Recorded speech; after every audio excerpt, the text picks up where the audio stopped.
ಎಲ್ಲರಿಗೂ ನಮಸ್ಕಾರ. ನವಚೇತನ ಎಜುಕೇಷನ್ ಚಾನಲ್ಗೆ ಎಲ್ಲರಿಗೂ ಸ್ವಾಗತ. ಇವತ್ತಿನ ಸೆಷನ್ನಲ್ಲಿ ನಾವು ಕನ್ನಡದ ಪ್ರಸಿದ್ಧ ಕವಿಗಳ ಬಿರುದುಗಳ ಕುರಿತಾಗಿ ತರಗತಿಯನ್ನು ಮುಂದುವರಿಸೋಣ. ಇದು ಭಾಗ 2 ಆಗಿರುತ್ತೆ.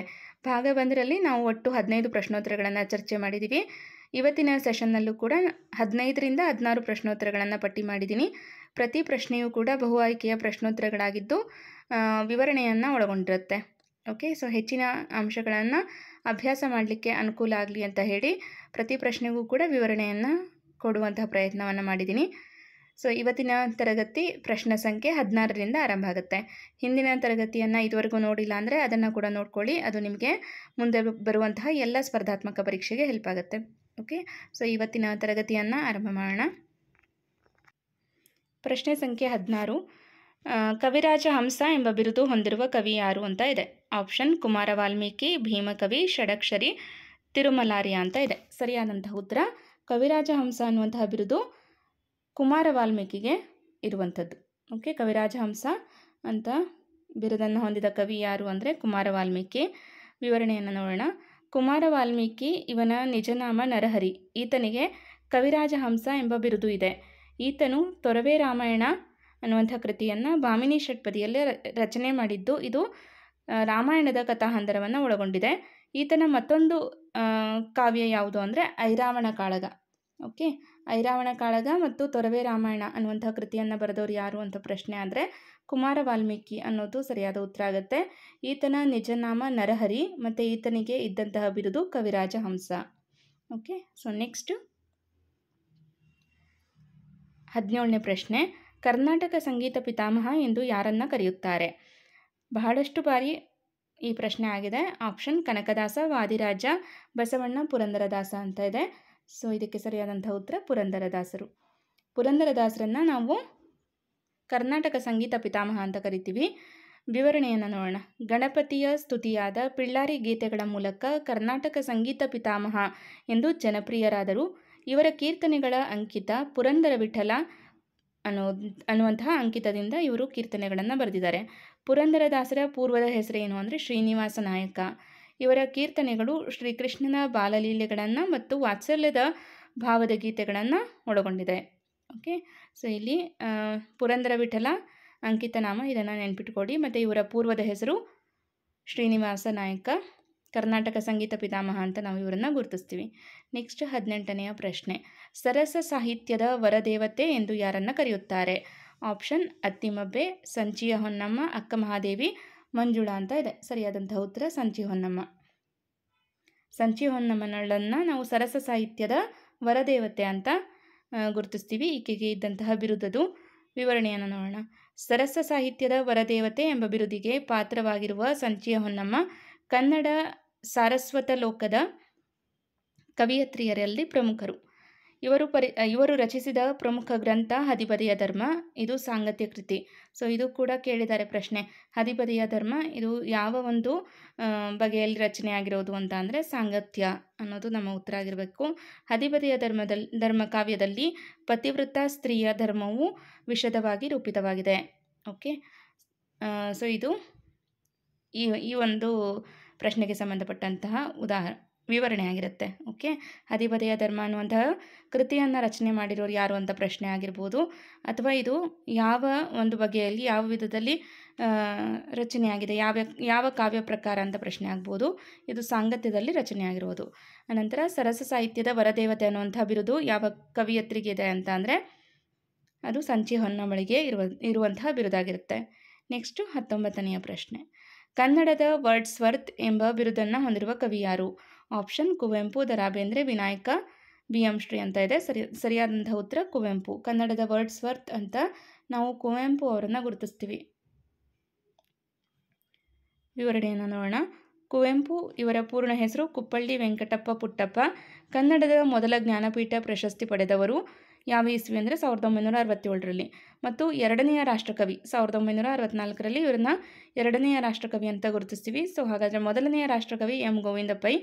ಇವರಿಗೆ ಕನ್ನಡದ ವರ್ಡ್ಸ್ವರ್ತ್ ಮತ್ತು ರಸಋಷಿ ಎಂಬ ಬಿರುದುಗಳಿವೆ. ಇನ್ನೂ ಹಲವಾರು ಬಿರುದುಗಳಿವೆ. ಓಕೆ, ಇವರ ಪ್ರಮುಖ ಕೃತಿಗಳು ಶ್ರೀ ರಾಮಾಯಣ ದರ್ಶನಂ, ನೆನಪಿನ ದೋಣಿಯಲ್ಲಿ ಅನ್ನೋದು ಇವರ ಆತ್ಮಕಥನ. ಶ್ರೀ ರಾಮಾಯಣ ದರ್ಶನಂ ಇವರು ಬರೆದಂತಹ ಮಹಾಕಾವ್ಯವಾಗಿರುತ್ತೆ. ಓಕೆ. ಸೊ ನೆಕ್ಸ್ಟು 20ನೇ ಪ್ರಶ್ನೆ. ಕನ್ನಡದ ವರಕವಿ ಎಂಬ ಬಿರುದನ್ನು ಪಡೆದ ಕವಿ ಯಾರು ಅಂತ ಇದೆ. ಆಪ್ಷನ್ ಕುವೆಂಪು, ವಿ.ಕೃ. ಗೋಕಾಕ್, ಶಿವರಾಮ್ ಕಾರಂತ್ ಮತ್ತು ದ ರಾ ಬೇಂದ್ರೆ. ಕನ್ನಡದ ವರಕವಿ ಅಂತ ನಾವು ದ ರಾ ಬೇಂದ್ರೆಯವರನ್ನು ಗುರುತಿಸ್ತೀವಿ. ವಿವರಣೆಯನ್ನು ನೋಡೋಣ. ದ ರಾ ಬೇಂದ್ರೆ ಇವರ ಪೂರ್ಣ ಹೆಸರು ದತ್ತಾತ್ರೇಯ ರಾಮಚಂದ್ರ ಬೇಂದ್ರೆ. ಇವರ ಕಾವ್ಯನಾಮ ಅಂಬಿಕಾತನಯ ದತ್ತ. ಇವರ ನಾಕುತಂತಿ ಎಂಬ ಕೃತಿಗೆ 1973ರಲ್ಲಿ ಜ್ಞಾನಪೀಠ ಪ್ರಶಸ್ತಿ ಲಭಿಸಿತು. ದ ರಾ ಬೇಂದ್ರೆಯವರ ಯಾವ ಕೃತಿಗೆ ಜ್ಞಾನಪೀಠ ಪ್ರಶಸ್ತಿ ಲಭಿಸಿದೆ ಅಂತ ಕೂಡ ಪ್ರಶ್ನೆ ಕೇಳಿದ್ದಾರೆ. ಯಾವ ಇಸ್ವಿಯಲ್ಲಿ ಸಿಕ್ಕಿದೆ ಅಂತ ಕೂಡ ಪ್ರಶ್ನೆ ಆಗಿದೆ. ಇವರನ್ನು ಕನ್ನಡದ ವರಕವಿ ಎಂದು ಕರೆಯುತ್ತಾರೆ. ಇವರ ಪ್ರಮುಖ ಕೃತಿಗಳು ಮೇಘದೂತ, ನಾದಲೀಲೆ, ಅರಳು ಮರಳು, ಉಯ್ಯಾಲೆ ಇನ್ನೂ ಇತ್ಯಾದಿ ಕೃತಿಗಳನ್ನು ಇವರು ರಚನೆ ಮಾಡಿದ್ದಾರೆ. ಓಕೆ. ಸೊ ನೆಕ್ಸ್ಟ್ 21ನೆಯ ಪ್ರಶ್ನೆ. ಕಡಲತೀರ ಭಾರ್ಗವ ಎಂಬ ಬಿರುದನ್ನು ಹೊಂದಿರುವ ಕವಿ ಯಾರು? ಆಪ್ಷನ್ ಶಿವರಾಮ್ ಕಾರಂತ್, ದ ರಾ ಬೇಂದ್ರೆ, ವಿನಾಯಕ, ಬಿ.ಎಂ. ಶ್ರೀ. ಕಡಲತೀರದ ಭಾರ್ಗವ ಅಂತ ಅಂದರೆ ಶಿವರಾಮ್ ಕಾರಂತರು. ಓಕೆ. ಸೊ ಇಲ್ಲಿ ವಿವರಣೆಯನ್ನು ನೋಡೋಣ. ಶಿವರಾಮ್ ಕಾರಂತರು ಮೊದಲು ಪ್ರಕಟಿಸಿದ ಪುಸ್ತಕ ರಾಷ್ಟ್ರಗೀತೆ ಸುಧಾಕರ ಎಂಬ ಕವನ ಸಂಕಲನ. ಸೊ ಇದು ಕೂಡ ಇಂಪಾರ್ಟೆಂಟ್ ಆಗುತ್ತೆ. ಶಿವರಾಮ್ ಕಾರಂತರು ಮೊದಲು ಪ್ರಕಟಿಸಿದ ಪುಸ್ತಕ ಯಾವುದು ಅಂದರೆ ರಾಷ್ಟ್ರಗೀತೆ ಸುಧಾಕರ ಎಂಬ ಕವನ ಸಂಕಲನ. ಶಿವರಾಮ್ ಕಾರಂತರು 10 ಅಕ್ಟೋಬರ್ 1902ರಂದು ಜನಿಸಿದರು. ಕಡಲತೀರ ಭಾರ್ಗವ ನಡೆದಾಡುವ ವಿಶ್ವಕೋಶ ಎಂದೇ ಖ್ಯಾತರಾಗಿದ್ದ ಕನ್ನಡ ಸಾಹಿತ್ಯ ಸಂಸ್ಕೃತಿಯ ವಕ್ತಾರ. ಆಡುಮುಟ್ಟದ ಸೊಪ್ಪಿಲ್ಲ, ಹಾಗೆಯೇ ಕಾರಂತರು ಬರೆಯದ ಸಾಹಿತ್ಯ ಪ್ರಕಾರವೇ ಇಲ್ಲವೆನ್ನಲಾಗಿದೆ. ಪಂಪ ಪ್ರಶಸ್ತಿ, ಪದ್ಮಭೂಷಣ, ಜ್ಞಾನಪೀಠ ಯಾವ ಕೃತಿಗೆ ಬಂದಿದೆ ಅಂತ ಅಂದರೆ ಮುಖಜ್ಜಿಯ ಕನಸು ಎಂಬ ಕೃತಿಗೆ ಬಂದಿದೆ. ಮತ್ತು 8 ವಿಶ್ವವಿದ್ಯಾಲಯಗಳು ಗೌರವ ಡಾಕ್ಟರೇಟ್ ಪ್ರಶಸ್ತಿಯನ್ನು ನೀಡಿ ಪುರಸ್ಕರಿಸಿದೆ. ಸೊ 8 ಗೌರವ ಡಾಕ್ಟರೇಟ್ ಪಡ್ಕೊಂಡಿದ್ದಾರೆ ಅಂದರೆ ಎಷ್ಟು ಹೆಮ್ಮೆಯ ಕವಿ ಅಂತ ನಾವು ಇಲ್ಲಿ ಸ್ಮರಿಸ್ಬೋದು. ಓಕೆ. ನೆಕ್ಸ್ಟ್ 22ನೆಯ ಪ್ರಶ್ನೆ. ಮಾಸ್ತಿ ವೆಂಕಟೇಶ್ ಅಯ್ಯಂಗಾರ್ ಅವರಿಗೆ ಇದ್ದಂತಹ ಬಿರುದು ಯಾವುದು?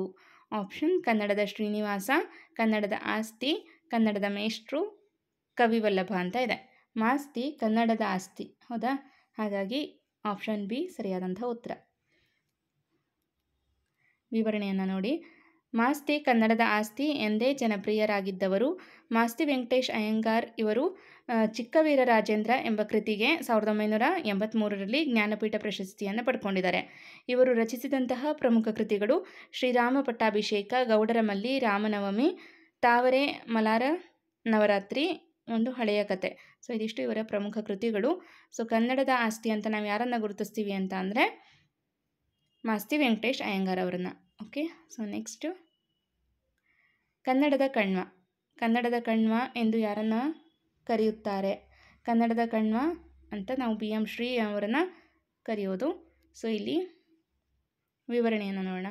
ಬಿ.ಎಂ. ಶ್ರೀ ಇವರ ಪೂರ್ಣ ಹೆಸರು ಬೆಳ್ಳಾವೆ ಮೈಲಾರಯ್ಯ ಶ್ರೀಕಂಠಯ್ಯ. ಇವರ ಕಾವ್ಯನಾಮ ಶ್ರೀ. ಸೊ ಇದು ಕೂಡ ಕೇಳ್ಬೋದು.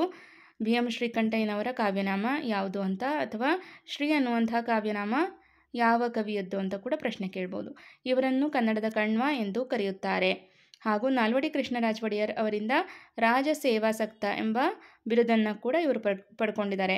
1941ರಲ್ಲಿ ಶಿಷ್ಯರು ಹಾಗೂ ಮಿತ್ರರಿಗೆ ಸಂಭಾವನೆ ಎಂಬ ಅಭಿನಂದನಾ ಗ್ರಂಥವನ್ನು ಅರ್ಪಿಸಿದರು. ಇದು ಕನ್ನಡದ ಮೊದಲ ಅಭಿನಂದನಾ ಗ್ರಂಥವಾಗಿದೆ. ಕನ್ನಡದ ಮೊದಲ ಅಭಿನಂದನಾ ಗ್ರಂಥ ಯಾವುದು ಅಂದರೆ ಸಂಭಾವನೆ. ಇದನ್ನು ಬರೆದವರು ಯಾರು ಅಂದರೆ ಬಿ.ಎಂ. ಶ್ರೀಕಂಠಯ್ಯ. ಇವರ ಕಾವ್ಯನಾಮ ಯಾವುದು ಅಂದರೆ ಶ್ರೀ. ಓಕೆ. ಸೊ ಈಗ ನೆಕ್ಸ್ಟ್ 24ನೆಯ ಪ್ರಶ್ನೆ. ಬಸವಪ್ಪ ಶಾಸ್ತ್ರಿ ಅವರಿಗಿರುವ ಬಿರುದು ಯಾವುದು? ಅಭಿನವ ಕವಿ, ಅಭಿನವ ಕಾಳಿದಾಸ, ಅಭಿನವ ತಾರೆ, ಕನ್ನಡ ತಾರೆ ಅಂತ ಇದೆ. ಸೊ ನಾವು ಅಭಿನವ ಕಾಳಿದಾಸ ಅನ್ನುವಂಥ ಉತ್ತರವನ್ನು ಆಯ್ಕೆ ಮಾಡಬೇಕಾಗತ್ತೆ. ವಿವರಣೆಯನ್ನು ನೋಡೋಣ. ಬಸವಪ್ಪ ಶಾಸ್ತ್ರಿಯವರು ಕಾಳಿದಾಸನ ಶಾಕುಂತಲ ಹಾಗೂ ಇತರ ಕೃತಿಗಳನ್ನು ಕನ್ನಡಕ್ಕೆ ಅನುವಾದಿಸಿದರು. ಆದ್ದರಿಂದ ಇವರನ್ನು ಅಭಿನವ ಕಾಳಿದಾಸ ಎಂದು ಕರೆಯುತ್ತಾರೆ. ಮುಮ್ಮಡಿ ಕೃಷ್ಣರಾಜ ಒಡೆಯರ ಅನುಗ್ರಹದಿಂದ ಶಿಕ್ಷಣ ಪಡೆದು ಆಸ್ಥಾನದ ಕವಿಯಾದರು. ಇವರ ಪ್ರಮುಖ ಕೃತಿಗಳು ಕೃಷ್ಣರಾಜಾಭ್ಯುದಯ, ಸಾವಿತ್ರಿ ಚರಿತ್ರೆ, ಶಾಕುಂತಲ, ನಾಟಕದ ಭಾಷಾಂತರ. ಸೊ ಇದಿಷ್ಟು ಇವರ ಪ್ರಮುಖ ಕೃತಿಗಳಾಗಿರುತ್ತೆ. ಓಕೆ. ಸೊ ನೆಕ್ಸ್ಟ್ ಪ್ರಾಕ್ತನ ವಿಮರ್ಶಾ ವಿಚಕ್ಷಣ ಎಂಬ ಬಿರುದನ್ನು ಎಂದು ಯಾರನ್ನು ನಾವು ಕರೀತೀವಿ ಅಂತ ಇದೆ. Option R Narasimhachar, S G. Narasimhachar, D V G. Uttangi Chennappa. ಸರಿಯಾದಂಥ ಉತ್ತರ ಆರ್ ನರಸಿಂಹಾಚಾರ್. ಆರ್ ನರಸಿಂಹಾಚಾರ್ಯರನ್ನು ನಾವು ಪ್ರಾಕ್ತನ ವಿಮರ್ಶಾ ವಿಚಕ್ಷಣ ಅಂತ ಗುರುತಿಸ್ತೀವಿ. ವಿವರಣೆಯನ್ನು ನೋಡೋಣ. 1913ರಲ್ಲಿ ಆಗಿನ ಮೈಸೂರು ಮಹಾರಾಜರು ಆರ್ ನರಸಿಂಹಾಚಾರ್ ಅವರನ್ನು ಪ್ರಾಕ್ತನ ವಿಮರ್ಶೆ ವಿಚಕ್ಷಣ ಎಂಬ ಪ್ರಶಸ್ತಿಯನ್ನು ನೀಡಿ ಗೌರವಿಸಿದರು. 1934ರಲ್ಲಿ ಕೋಲ್ಕತ್ತಾದ ಅಖಿಲ ಭಾರತ ಸಾಹಿತ್ಯ ಸಂಘ ಇವರಿಗೆ ಪ್ರಾಚ್ಯ ವಿದ್ಯಾ ವೈಭವ ಎಂಬ ಬಿರುದನ್ನು ಕೂಡ ನೀಡಿದೆ. ಸೊ ಇಲ್ಲಿ ಕೂಡ ಮತ್ತೊಂದು ಬಿರುದಿದೆ ನೋಡಿ, ಪ್ರಾಚ್ಯ ವಿದ್ಯಾ ವೈಭವ ಅನ್ನುವಂಥ ಬಿರುದು ಕೂಡ ಆರ್ ನರಸಿಂಹಾಚಾರ್ಯರಿಗೆ ಇರುವಂಥ ಬಿರುದು. ಜೊತೆಗೆ ಇವರನ್ನು ಕರ್ನಾಟಕ ಕವಿ ಚರಿತ್ರಕಾರರು ಎಂದು ಸಹ ಕರೆಯುತ್ತಾರೆ. ಸೊ ಇಲ್ಲಿ ಒಂದೇ ವಿವರಣೆಯಲ್ಲಿ 3 ಪ್ರಶ್ನೆಗಳಾಗುವಂತಹ ಸಾಧ್ಯತೆ ಇದೆ. ಸೊ ಇದೆಲ್ಲವನ್ನು ನೋಟ್ ಮಾಡ್ಕೊಳ್ಳಿ. ಇದು ನಿಮಗೆ ಎಲ್ಲ ಸ್ಪರ್ಧಾತ್ಮಕ ಪರೀಕ್ಷೆಗೆ ಹೆಲ್ಪ್ ಆಗುತ್ತೆ. ನೆಕ್ಸ್ಟ್, ಆಧುನಿಕ ಸರ್ವಜ್ಞ ಎಂಬ ಬಿರುದನ್ನು ಹೊಂದಿರುವಂತಹ ಕನ್ನಡದ ಕವಿ ಯಾರು? ಆಪ್ಷನ್ ಮಧುರ ಚೆನ್ನ, ಬೆನಗಲ್ ರಾಮರಾವ್, ಪೂತಿನ, DVG ಅಂತ ಇದೆ. ಸರಿಯಾದಂತಹ ಉತ್ತರ DVG. DVG ಅವರನ್ನು ಆಧುನಿಕ ಸರ್ವಜ್ಞ ಅಂತ ನಾವು ಗುರುತಿಸ್ತೀವಿ.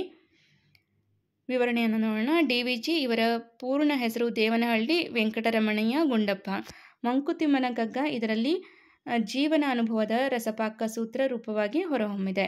DVG ಅವರಿಗೆ ಆಧುನಿಕ ಸರ್ವಜ್ಞ ಎಂಬ ಅಭಿಧಾನವನ್ನು ತಂದುಕೊಟ್ಟಿದೆ.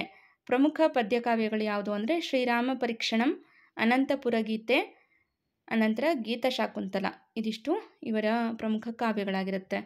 ಓಕೆ, DVG ಅವರನ್ನು ನಾವು ಆಧುನಿಕ ಸರ್ವಜ್ಞ ಅಂತ ಗುರುತಿಸ್ತೀವಿ. ನೆಕ್ಸ್ಟ್, ಕನ್ನಡದ ಕಾಳಿದಾಸ ಎಂಬ ಬಿರುದನ್ನು ಪಡೆದಿರುವ ಕವಿ ಯಾರು? ಆಪ್ಷನ್ SV ಪರಮೇಶ್ವರ ಭಟ್, ಮಿರ್ಜಿ ಅಣ್ಣಾರಾಯ್, ಅನಂತರ ಕುವೆಂಪು, RC ಹಿರೇಮಠ್ ಅಂತ ಇದೆ. ಕನ್ನಡದ ಕಾಳಿದಾಸ ಅಂತ ನಾವು SV ಪರಮೇಶ್ವರ ಭಟ್ ಅವರನ್ನು ಗುರುತಿಸ್ತೀವಿ. ಓಕೆ, ಸೊ ಇಲ್ಲಿ ವಿವರಣೆಯನ್ನು ನೋಡೋಣ. SV ಪರಮೇಶ್ವರ ಭಟ್ ಅವರನ್ನು ಕನ್ನಡದ ಕಾಳಿದಾಸ ಎಂದು ಕರೆಯುತ್ತಾರೆ. ಇವರು ರಚಿಸಿರುವಂತಹ ಪ್ರಮುಖ ಕೃತಿಗಳು ಕನ್ನಡ ಕಾಳಿದಾಸ, ಮಹಾಸಂಪುಟ, ಗಾಥಾ ಸಪ್ತಸತಿ, ಗೀತಗೋವಿಂದ, ಭಾಸ ಸಂಪುಟ, ಭವಭೂತಿ ಸಂಪುಟ ಇತ್ಯಾದಿ. ಕರ್ನಾಟಕ ಸಾಹಿತ್ಯ ಪ್ರಶಸ್ತಿ 1970ರಲ್ಲಿ ಲಭಿಸಿತು. ಇಲ್ಲಿ ಒಂದು ಅಂಶವನ್ನು ನೆನಪಿಟ್ಕೊಳ್ಳಿ, ಗಾಥಾ ಸಪ್ತಸತಿ, ಗೀತಗೋವಿಂದ ಇವೆಲ್ಲವೂ ಕೂಡ ಕನ್ನಡ ಅನುವಾದ ಕೃತಿಗಳಾಗಿರುತ್ತೆ. ಮೂಲ ಸಂಸ್ಕೃತದಲ್ಲಿದ್ದು ಇದನ್ನು ಕನ್ನಡಕ್ಕೆ ಅನುವಾದ ಮಾಡಿದಂತಹ ಕವಿ ಯಾರು ಅಂದರೆ SV ಪರಮೇಶ್ವರ ಭಟ್. ನೆಕ್ಸ್ಟು 28ನೆಯ ಪ್ರಶ್ನೆ, ಸಂತ ಕವಿ ಎಂದು ಖ್ಯಾತಿ ಪಡೆದಿರುವಂತಹ ಕವಿ ಯಾರು? ಆಪ್ಷನ್ BM ಶ್ರೀಕಂಠಯ್ಯ, ಸರ್ವಜ್ಞ, ಅನಂತರ ಪೂತಿನ, ತೀನಂ ಶ್ರೀಕಂಠಯ್ಯ ಅಂತ ಇದೆ. ಸರಿಯಾದಂತಹ ಉತ್ತರ ಪೂತಿನ ಇವರ ಪೂರ್ಣ ಹೆಸರು ಪುರೋಹಿತ ತಿರುನಾರಾಯಣ್ ಅಯ್ಯಂಗಾರ್ ನರಸಿಂಹಾಚಾರ್ಯ. ಇವರನ್ನು ಸಂತ ಕವಿ ಎಂದು ಕರೆಯುತ್ತಾರೆ. ಇವರು ರಚಿಸಿದ ಪ್ರಮುಖ ಗೀತ ನಾಟಕಗಳು ಅಹಲ್ಯೆ, ಶಬರಿ, ಸತ್ಯಾಯನ, ಹರಿಶ್ಚಂದ್ರ, ವಿಕಟಕವಿ ವಿಜಯ. ಇವರಿಗೆ 1965ರಲ್ಲಿ ಕೇಂದ್ರ ಸಾಹಿತ್ಯ ಅಕಾಡೆಮಿ ಪ್ರಶಸ್ತಿ ಲಭಿಸಿದೆ. ಯಾವ ಕೃತಿಗೆ ಅಂದರೆ ಹಂಸದಮಯಂತಿ ಕೃತಿಗೆ ಲಭಿಸಿರುವಂಥದ್ದು. ಓಕೆ, ಸೊ ನೆಕ್ಸ್ಟ್ 29ನೆಯ ಪ್ರಶ್ನೆ, KS ನರಸಿಂಹಸ್ವಾಮಿ ಅವರಿಗೆ ಇರುವ ಬಿರುದು ಏನು? ಆಪ್ಷನ್ ಸ್ನೇಹ ಕವಿ, ಮೈಸೂರು ಕವಿ, ಪ್ರೇಮ ಕವಿ, ಮೇಲಿನ ಯಾವುದು ಅಲ್ಲ ಅಂತ ಇದೆ. ನಾವು KS ನರಸಿಂಹಸ್ವಾಮಿ ಅವರನ್ನು ಪ್ರೇಮ ಕವಿ ಅಂತ ಗುರುತಿಸ್ತೀವಿ, ಹೌದಾ? ಆಪ್ಷನ್ C ಇಲ್ಲಿ ಸರಿಯಾದಂಥ ಉತ್ತರ. ವಿವರಣೆ, ಇವರು ಪ್ರೇಮಗೀತೆಗಳಿಗೆ ಸ್ಫೂರ್ತಿ ನೀಡಿದವರು. ಇವರ ಮೊದಲ ಕವನ ಕಬ್ಬಿಗನ ಕೂಗು 1977ರಲ್ಲಿ ತೆರೆದ ಬಾಗಿಲು ಕವನ ಸಂಕಲನಕ್ಕೆ ಇವರಿಗೆ ಕೇಂದ್ರ ಸಾಹಿತ್ಯ ಅಕಾಡೆಮಿ ಪ್ರಶಸ್ತಿ ಲಭಿಸಿದೆ ಮತ್ತು ರಾಜ್ಯ ಸಂಸ್ಕೃತ ಪ್ರಸಾರ ಶಾಖೆ ಬಹುಮಾನವನ್ನು ನೀಡಿ ಗೌರವಿಸಿದೆ. ಯಾವ ಕೃತಿಗೆ ಅಂದರೆ 1957ರಲ್ಲಿ ಶಿಲಾಲತೆ ಅನ್ನುವಂತಹ ಕೃತಿಗೆ ರಾಜ್ಯ ಸಂಸ್ಕೃತ ಪ್ರಸಾರ ಶಾಖೆ ಬಹುಮಾನವನ್ನು ನೀಡಿ ಪುರಸ್ಕರಿಸಿದೆ. ಪ್ರಮುಖ ಕವನ ಸಂಕಲನಗಳು ಮೈಸೂರು ಮಲ್ಲಿಗೆ ಇವರ ಮೊದಲ ಕವನ ಸಂಗ್ರಹ 1943ರಲ್ಲಿ ಪ್ರಕಟವಾಗಿರುವಂಥದ್ದು. ಐರಾವತ ದೀಪದ ಮಲ್ಲಿ, ಉಂಗುರ, ಇರುವಂತಿಗೆ ಇವೆಲ್ಲವೂ ಕೂಡ ಪ್ರಮುಖ ಕವನ ಸಂಗ್ರಹಗಳಾಗಿರುತ್ತೆ. ಓಕೆ, ಸೊ ನೆಕ್ಸ್ಟ್ 30ನೆಯ ಪ್ರಶ್ನೆ, ಕರ್ನಾಟಕ ನಾಟಕ ಪ್ರಹಸನ ಪಿತಾಮಹ ಎಂದು ಖ್ಯಾತಿ ಪಡೆದವರು ಯಾರು? ಕರ್ನಾಟಕ ನಾಟಕ ಪ್ರಹಸನ ಪಿತಾಮಹ ಎಂದು ಖ್ಯಾತಿ ಪಡೆದವರು ಯಾರು ಅಂತ ಇದೆ. ಆಪ್ಷನ್ GP ರಾಜರತ್ನಂ, ಸಿಂಪಿ ಲಿಂಗಣ್ಣ, ಪರ್ವತವಾಣಿ ಅಂತಾಗಬೇಕು, ಅನಂತರ TP ಕೈಲಾಸಂ. ಸೊ ಇಲ್ಲಿ ಸರಿಯಾದಂಥ ಉತ್ತರ TP ಕೈಲಾಸಂ. ಇವರ ಕುರಿತಾದ ವಿವರಣೆ, ಮಕ್ಕಳ ಸ್ಕೂಲು ಮನೆಯಲ್ಲಲ್ವೇ, ಟೊಳ್ಳುಗಟ್ಟಿ, ಏಕಾಂತದಿಂದ, ಕರ್ನಾಟಕ ಅನ್ನುವಂಥ ಇವರು ಪ್ರಮುಖ ಕೃತಿಗಳು. ಓಕೆ, ಕರ್ನಾಟಕ ನಾಟಕ ಪ್ರಹಸನ ಪಿತಾಮಹ ಅಂತ ಅನ್ಸ್ಕೊಂಡವರು ಯಾರು ಅಂತ ಅಂದರೆ TP ಕೈಲಾಸಂ. ಜೊತೆಗೆ ಕನ್ನಡ ಸಾಹಿತ್ಯದಲ್ಲಿ ನವ್ಯ ನಾಟಕಗಳ ಪಿತಾಮಹರಿವರು. ಇವರ ಪ್ರಮುಖ ನಾಟಕಗಳು ಬಹಿಷ್ಕಾರ, ಗಂಡಸ್ಕತ್ರಿ, ನಂತರ ಇಲ್ಲಿ ಅಕ್ಷರಗಳು ತಪ್ಪಾಗಿದೆ, ಸರಿ ಮಾಡ್ಕೊಳ್ರಿ. ಇದು ನಮ್ಮ ಬ್ರಾಹ್ಮಣಿಕೆ ಅನ್ನುವಂಥ ಒಂದು ಕೃತಿ, ಅನಂತರ ನಮ್ಮ ಕ್ಲಬ್ಬು ಅನ್ನೋದು ಇವರ ಪ್ರಮುಖ ಕೃತಿಗಳಾಗಿರುತ್ತೆ. ಓಕೆ, ನಮ್ಮ ಬ್ರಾಹ್ಮಣಿಕೆ, ಅನಂತರ ನಮ್ಮ ಕ್ಲಬ್ಬು, ಅಮ್ಮ ಅವ್ರ ಗಂಡ, ಸತ್ತವನ ಸಂತಾಪ, ಶೂರ್ಪನಖ ಅನ್ನುವಂಥ ಪ್ರಮುಖ ಕೃತಿಗಳನ್ನು TP ಕೈಲಾಸಂ ಅವರು ಬರೆದಿದ್ದಾರೆ. ಓಕೆ, ಇವರ ಬಿರುದು ಯಾವುದು ಅಂದರೆ ಕರ್ನಾಟಕ ನಾಟಕ ಪ್ರಹಸನ ಪಿತಾಮಹ. ಸೊ ನೆಕ್ಸ್ಟ್ ಕೊನೆಯ ಪ್ರಶ್ನೆ ಇದು. ಚುಟುಕು ಬ್ರಹ್ಮ ಎಂದು ಹೆಸರುವಾಸಿಯಾಗಿದ್ದವರು ಯಾರು? ಆಪ್ಷನ್ ದಿನಕರ ದೇಸಾಯಿ, GS ಅಮೂರ್, ಕಯ್ಯಾರ ಕಿಂಗಣ್ಣರೈ, ಸುನಂದಮ್ಮ ಅಂತ ಇದೆ. ಸರಿಯಾದಂತಹ ಉತ್ತರ ದಿನಕರ ದೇಸಾಯಿ. ಚುಟುಕು ಬ್ರಹ್ಮ ಅಂತ ನಾವು ದಿನಕರ ದೇಸಾಯಿ ಅವರನ್ನು ಗುರುತಿಸ್ತೀವಿ. ವಿವರಣೆಯನ್ನು ನೋಡೋಣ. ಚುಟುಕು ಬ್ರಹ್ಮರೆಂದು ಹೆಸರು ಪಡೆದಿರುವ ಇವರು ಮಕ್ಕಳ ಸಾಹಿತ್ಯದಲ್ಲಿ ಪ್ರಮುಖರು. ದಿನಕರನ ಚೌಪದಿ ಕೃತಿಗೆ 1980ರಲ್ಲಿ ಕರ್ನಾಟಕ ಸಾಹಿತ್ಯ ಅಕಾಡೆಮಿ ಪ್ರಶಸ್ತಿ ಲಭಿಸಿದೆ. ಇವರ ಪ್ರಮುಖ ಕವನಗಳು ಹೂಗೊಂಚಲು, ದಾಸಾಳ, ನನ್ನ ದೇಹದ ಬೂದಿ, ಆತ್ಮ ವಿಶ್ವಾಸ, ಬಿರುಗಾಳಿ ಇತ್ಯಾದಿ. ಇವರು ಜನಸೇವಕ ಎಂಬ ಪತ್ರಿಕೆಯನ್ನು ನಡೆಸಿದರು. ಜನಸೇವಕ ಅನ್ನುವಂತಹ ಪತ್ರಿಕೆಯನ್ನು ಯಾರು ನಡೆಸ್ತಾ ಇದ್ರು ಅಂತ ಕೂಡ ಪ್ರಶ್ನೆ ಆಗ್ಬೋದು. ಸರಿಯಾದ ಉತ್ತರ ದಿನಕರ ದೇಸಾಯಿ. ಓಕೆ, ಸೊ ಇದು ಬಿರುದುಗಳ ಕುರಿತಾಗಿ ಸಂಬಂಧಿಸಿದಂತೆ ಒಂದು ಸೆಷನ್ ಆಗಿತ್ತು. ಭಾಗ 1 ಮತ್ತು ಭಾಗ 2 ಅಂತ 2 ತರಗತಿಯನ್ನು ಮಾಡಿದ್ದೀನಿ. ಇವೆರಡನ್ನು ನೋಡ್ಕೊಳ್ಳಿ. ಖಂಡಿತವಾಗ್ಲೂ ನಿಮಗೆ ಇದರಿಂದ ಪ್ರಶ್ನೆಗಳು ಬಂದೇ ಬರುತ್ತೆ 100%. ಕ್ವಶನ್ ಪೇಪರ್ ಬಂದಾದಮೇಲೆ ಚೆಕ್ ಮಾಡೋಣ ಎಷ್ಟು ಪ್ರಶ್ನೆಗಳು ಬಂದಿತ್ತು ಅನ್ನೋದನ್ನು. ಓಕೆ, ಸೊ ಇಷ್ಟು ಕಾನ್ಫಿಡೆಂಟಾಗಿ ಹೇಳ್ತಿದ್ದೀನಿ ಅಂದರೆ ಒಂದು ಸರ್ತಿ ತರಗತಿಯನ್ನು ನೋಡ್ಕೊಂಡ್ಬಿಡಿ, ಭಾಗ 1 ಮತ್ತು ಭಾಗ 2. ಯಾಕಂದರೆ ಹಿಂದಿನ ಒಂದು ಪ್ರಶ್ನೆ ಪತ್ರಿಕೆಯನ್ನು ನೋಡಿದ್ದೀನಲ್ವ, ಸೊ ಇಂಥ ಪ್ರಶ್ನೆಗಳನ್ನು ಕೇಳಿದ್ದಾರೆ ಅನ್ನುವಂಥ ಒಂದು ಆಧಾರದ ಮೇಲೆ ಗ್ಯಾರಂಟಿ ಕೊಡ್ತಾ ಇದ್ದೀನಿ. ಬಂದರೆ ಖಂಡಿತವಾಗ್ಲೂ ಖುಷಿಯಾಗುತ್ತೆ. ಇಲ್ಲದೇ ಇದ್ದರೆ ನೆಕ್ಸ್ಟ್ ಯಾವ್ದಾದ್ರು ಎಕ್ಸಾಮಿಗೆ ಕೂಡ ಹೆಲ್ಪ್ ಆಗೇ ಆಗುತ್ತೆ. ಬಟ್ ಬಂದೇ ಬರುತ್ತೆ ಅನ್ನೋದು ನನ್ನ ಒಂದು ನಂಬಿಕೆ ಜೀವನ ಅಲ್ವಾ. ಸೊ ಹಾಗಾಗಿ ನಂಬಿಕೆ ಇಟ್ಟು ಅಭ್ಯಾಸ ಮಾಡಿ, ನೀವು ಓದಿದ್ರಲ್ಲೇ ಪ್ರಶ್ನೆಗಳು ಬರುತ್ತೆ. ಸೊ ಇದು ನಿಮಗೆ ಪರೀಕ್ಷೆಗೆ ಸಂಬಂಧಿಸಿದಂತೆ ನಿಮ್ಮ ಕಾನ್ಫಿಡೆನ್ಸನ್ನು ಹೆಚ್ಚು ಮಾಡ್ತಾ ಹೋಗುತ್ತೆ. ಓಕೆ, ಸೊ ನಾವು ಓದಿದ್ರಲ್ಲೇ ಪ್ರಶ್ನೆ ಬರಬೇಕು ಅನ್ನೋ ರೀತಿಯಲ್ಲೇ ಓದಬೇಕು ಅಲ್ವಾ. ಸೊ ಏನನ್ನೋ ಓದೋದಕ್ಕಿಂತ ಇದನ್ನೇ ಓದಬೇಕು, ಇಂಥದ್ದೇ ಕೊಡ್ತಾರೆ ಅಂತ ನಾವು ಅನಲೈಸ್ ಮಾಡಿ ಓದ್ತೀವಲ್ಲ, ಸೊ ಅದು ಬಹಳ ಇಂಪಾರ್ಟೆಂಟ್ ಆಗಿರುತ್ತೆ. ಓಕೆ, ಸೊ ಇವತ್ತಿನ ತರಗತಿ ನಿಮ್ಮೆಲ್ರಿಗೂ ಕೂಡ ಇಷ್ಟ ಆಗಿದೆ ಅಂತ ಭಾವಿಸ್ತೀನಿ. 6ರಿಂದ 10ನೇ ತರಗತಿ ಒಂದು ವಿಡಿಯೋವನ್ನು ಮರ್ಜ್ ಮಾಡಿ ಅಪ್ಲೋಡ್ ಮಾಡಿದ್ದೀನಿ. ಅದನ್ನು ನಾನು ಸ್ಟಾರ್ಟಿಂಗ್ ಏನು ಇಂಟ್ರೊಡಕ್ಷನ್ ಕೊಟ್ಟಿದ್ದೀನಿ ಆ ಒಂದು ಅಂಶಗಳನ್ನು ಇಗ್ನೋರ್ ಮಾಡಿ ಪದಗಳ ಅರ್ಥವನ್ನು ನೋಡ್ಕೊಳ್ತಾ ಹೋಗಿ. ಅದು ಕೂಡ ನಿಮಗೆ ಮುಂದಿನ ಪರೀಕ್ಷೆಗೆ ಹೆಲ್ಪ್ ಆಗುತ್ತೆ. ಸೊ ಇಷ್ಟನ್ನು ಹೇಳ್ತಾ ಈ ತರಗತಿಯನ್ನು ಇಲ್ಲಿಗೆ ಎಂಡ್ ಮಾಡ್ತಾ ಇದ್ದೀನಿ. Thank you all.